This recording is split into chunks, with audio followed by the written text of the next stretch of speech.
My husband forgets our daughter exists whenever his golden child son is around, but this Christmas she disappeared after he told her she ruins everything.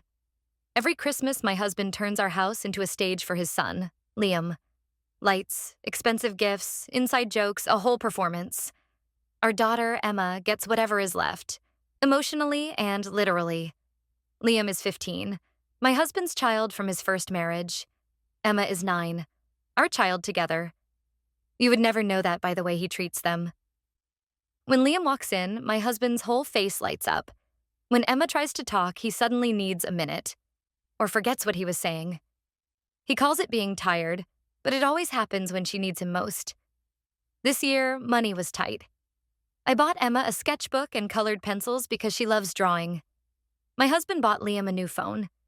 He didn't even wrap Emma's gift. He left it in the shopping bag and said, "She doesn't care about that stuff." On Christmas Eve, Emma helped me decorate cookies.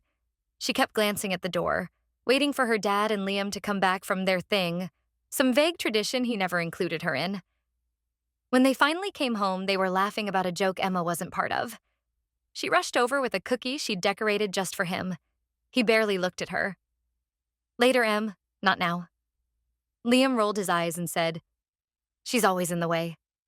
I told him that was unkind. My husband shrugged and said, right in front of her, "She does kind of ruin the mood sometimes." Emma went quiet. She put the cookie down and went upstairs. I wanted to follow, but my husband started complaining that I was making a big deal out of nothing and that I always baby her. We argued in the kitchen while he opened a beer and laughed it off. An hour later, the house was too quiet. I realized I hadn't heard Emma's door in a while. I went upstairs.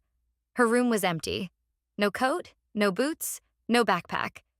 Just her sketchbook open on the bed. On the page, she'd drawn our family.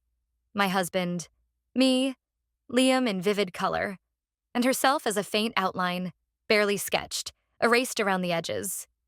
I called for her. No answer. I checked the yard, the street, the park at the end of our road. Nothing. When I told my husband she was missing, he blinked like he was waking up from a dream and said, "She's probably hiding." She always wants attention. But as I dialed the police, my hands shaking, I realized something devastating. This wasn't the first time he had forgotten our daughter. It was just the first time she decided to disappear with his words still echoing in her ears.